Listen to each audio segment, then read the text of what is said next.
হজরত মুসা আলাইহিসসালাতু ওয়াসসালাম আল্লাহর সাথে সাক্ষাৎ করার জন্য তুর পাহাড়ে রওনা দিচ্ছেন। পথিমধ্যে তার 3 ব্যক্তির সাথে দেখা হলো। 2 জন ছিল পুরুষ আর 1 জন ছিল নারী। যখন যাচ্ছিলেন প্রথম ব্যক্তিটাকে ডাক দিয়ে বললেন, হে আল্লাহর রাসূল মুসা, আপনি কোথায় যাচ্ছেন? মুসা আলাইহিসসালাতু ওয়াসসালাম বললেন, আমি আল্লাহর সাথে তুর পাহাড়ে সাক্ষাৎ করার জন্য যাচ্ছি, কথা বলার জন্য যাচ্ছি।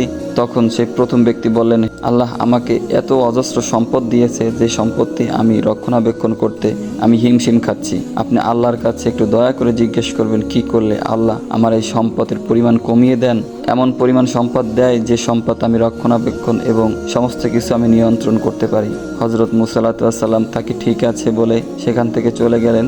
কিছু দূর যাওয়ার পরে তার এক মহিলার সাথে দেখা হলো। সে মহিলা হজরত মুসা আলাইহিস সালামকে বললেন, হে আল্লাহ রসুল, আপনি নিশ্চয়ই তুর পাহাড়ে আল্লাহর সাথে কথা বলার জন্য যাচ্ছেন। মুসা আলাইহিসসালাম বললেন, হ্যাঁ আমি আল্লাহর সাথে কথা বলার জন্য যাচ্ছি। তখন সেই মহিলা বললেন, হে আল্লাহর রসুল মুসা, আপনি দয়া করে আল্লাহর কাছে জিজ্ঞাসা করবেন আল্লাহ যে আমাকে এই দূর অবস্থায় রেখেছে, এই গরিবী হালতে রেখেছে, আমাকে একটা কুঁড়ে ঘর দিয়েছে, আল্লাহ কিভাবে আমার এর থেকে পরিত্রাণ পেতে পারি, আমি কিভাবে এর থেকে ভালো জীবনযাপন করতে পারি, আপনি একটু আল্লাহর কাছে জিজ্ঞাসা করবেন। হজরত মুসা আলাইহিসসালাম বললেন ঠিক আছে বলে সে সামনের দিকে অগ্রসর হলেন। এরপরে তার সাথে দেখা হলো এক ব্যক্তির সাথে। তার হাত পা ছিল না, শুধু একটি দেহ ছিল, মুখ ছিল। এমন এক ব্যক্তির সাথে হজরত মুসা আলাইহিস সালামের সাথে দেখা হলো। সে হজরত মুসা আলাইহিস সালামকে জিজ্ঞাসা করলেন, হে আল্লাহর রাসূল, আপনি আল্লাহর সাথে কথা বলতে যাচ্ছেন, আল্লাহর সাথে কথা বলার শেষে আপনি আমার কথা একটু জিজ্ঞাসা করবেন। আল্লাহ আমাকে যে এইভাবে বানিয়েছে সেটা নিয়ে আমার কোনো অভিযোগ নাই, কিন্তু আল্লাহ আমাকে দুনিয়ায় যে এই অবস্থায় পাঠিয়েছে বিকলাঙ্গ অবস্থায়, আল্লাহ আমাকে দিয়ে কি করবেন? হজরত মুসা আলাইহিস সালাম সেখান থেকে চলে গেলেন তুর পাহাড়ে। তুর পাহাড়ে গিয়ে আল্লাহর সাথে সাক্ষাৎ করলেন, কথা বললেন। তার কথোপকথনের শেষে তিনি 3 ব্যক্তির কথাই আল্লাহর দরবারে তুলে ধরলেন এবং আল্লাহ পাক রব্বুল আলামিন বললেন যে, হে মুসা, তুমি সম্পদশালী ব্যক্তিকে বলবা আমি যে তাকে যে সম্পদ দান করেছি সে যেন তার নাশুকরিয়া আদায় করে, সে যেন অকৃতজ্ঞ হয়, তাহলে আস্তে আস্তে তার ধন সম্পত্তি কমে আসবে। এরপরে তুমি মহিলাকে বলবা যে কুঁড়ে ঘরের অবস্থায় সে যে অবস্থায় রয়েছে সে যেন আল্লাহর শুকরিয়া আদায় করে। সে যদি আল্লাহর শুকরিয়া আদায় করে তাহলে আল্লাহ তার এই অবস্থা থেকে দ্রুতই মুক্তি দান করবেন, তার উন্নতি দান করবেন। এরপরে তুমি বিকলাঙ্গ যে হাত পা নাই যে ব্যক্তি, তাকে তুমি বলবা যে আল্লাহ পাক রব্বুল আলামিন জাহান্নামের ভিতরে তোমার মাপের একটি ছিদ্র করে রেখেছেন, তোমাকে দিয়ে আল্লাহ পাক রব্বুল আলামিন সেই জাহান্নামের ছিদ্রটা বন্ধ করবেন। কথোপকথন শেষ করে তুর পাহাড় থেকে আসার পথে প্রথম সেই বিকলাঙ্গ ব্যক্তির সাথে দেখা হলো। সে জিজ্ঞাসা করলো তাকে, হজরত মুসা আলাইহিস সালাম বললেন যে তোমাকে আল্লাহ জাহান্নামের তোমার মাপের একটি ছিদ্র করে রেখেছেন, তোমাকে দিয়ে আল্লাহ পাক রব্বুল আলামিন সেই জাহান্নামের সেই ছিদ্রটি বন্ধ করবেন।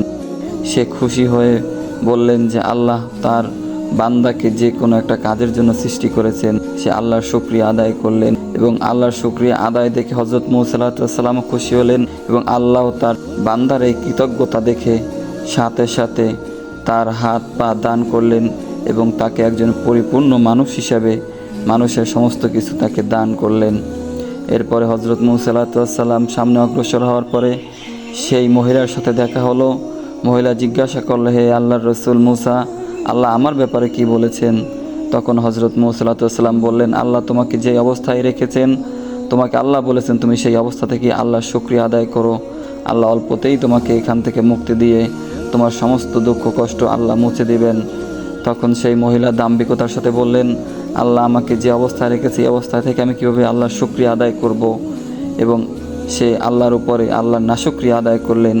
আল্লাহর নাশুকরিয়া আদায় দেখে হজরত মুসা আলাইহিস সালাম অখুশি হলেন এবং ভাবলেন আল্লাহ তাকে হাত দিয়েছে, মুখ দিয়েছে, কথা বলার শক্তি দিয়েছে, আল্লাহ তাকে ঠান্ডা পানি দান করতেছেন, এগুলা কি আল্লাহর নিয়ামত নয়? এরপরে মুসা আলাইহিস সালাম আস্তে আস্তে সেই মহিলার দুরবস্থার কথাও একটু চিন্তা করলেন। সাথে সাথে আল্লাহ পাক রব্বুল আলামিন এমন একটি দমকা হাওয়া দিলেন, সাথে সাথে মহিলার সেই কুঁড়ে ঘরটাও ভেঙে চুরে চূর্ণ হয়ে গেল। সেই মহিলা বললেন, হে আল্লাহ, আমি যদি তোমার শুকরিয়া আদায় করতাম তাহলে আমার শেষ সম্বলটুকু হয়তো বা থাকতো। এরপর হজরত মুসা আলাইহিস সালাম সামনে অগ্রসর হওয়ার পরে কিছু দূর যাওয়ার পরে সেই ধনী ব্যক্তির সাথে তারা আবার দেখা হলো। সেই ধনী ব্যক্তি হজরত মুসা আলাইহিস সালামকে জিজ্ঞাসা করলেন, হে আল্লাহ রাসূল, আপনি কি আল্লাহর কাছে আমার ব্যাপারে জিজ্ঞাসা করেছেন? তখন মুসা আলাইহিস সালাম বললেন যে হ্যাঁ, আমি তোমার ব্যাপারে আল্লাহর কাছে জিজ্ঞাসা করেছি। আল্লাহ তোমাকে বলেছেন তুমি যেন তোমার এই ধন সম্পত্তির নাশুকরিয়া আদায় করো। আল্লাহ তোমাকে যেই পরিমাণ ধন সম্পত্তি দিয়েছে তুমি এটার যদি নাশুকরিয়া আদায় করো আস্তে আস্তে আল্লাহ তোমার এই ধন সম্পত্তি কমিয়ে দিবেন। তখন সেই এই কথা শুনে একটু ইতস্ত বোধ করে বললেন, হে আল্লাহর রসুল মুসা, আপনি কি বলেন যে আল্লাহ আমাকে অজস্র ধন সম্পত্তি দান করেছেন, আমি কিভাবে সেই আল্লাহ পাক রব্বুল আলামিনের নাশুকরিয়া আদায় করব? এ কথা শুনে আল্লাহ পাক রব্বুল আলামিনও খুশি হলেন, হযরত মুসা আলাইহিস সালামও খুশি হলেন। আল্লাহ তার সম্পত্তির ভিতরে বরকত দান করে তার সম্পত্তি আরও বাড়িয়ে দিলেন। এই ঘটনাটির মাধ্যমে আমাদের শিক্ষা সুস্পষ্টভাবে প্রমাণিত, আপনি যদি আল্লাহর শুকরিয়া আদায় করেন, আল্লাহ আপনার নেয়ামত আরও বাড়িয়ে দিবেন। আল্লাহ আপনার ধন সম্পত্তি, অর্থ সম্পত্তি আল্লাহ বাড়িয়ে দিবেন। আর আপনি যদি আল্লাহর নাশুকরিয়া আদায় করেন, আল্লাহর শুকরিয়া আদায় না করেন, তাহলে আল্লাহ পাক রব্বুল আলামিন আপনার কাছ থেকে সমস্ত নেয়ামত ছিনিয়ে নেবেন। আল্লাহ পাক রব্বুল আলামিন পবিত্র কোরআনুল কারীমের ভিতরে বলেছেন, তোমরা যদি আমার শুকরিয়া আদায় করো, আমার নেয়ামতের শুকরিয়া আদায় করো, আমি তোমাদের নেয়ামত বাড়িয়ে দেব। আর যদি তোমরা আমার নেয়ামতের শুকরিয়া আদায় না করো, আমি তোমাদের কাছ থেকে নেয়ামত ছিনিয়ে নেব এবং তোমাদের জন্য আমি রেখেছি কঠিন শাস্তি।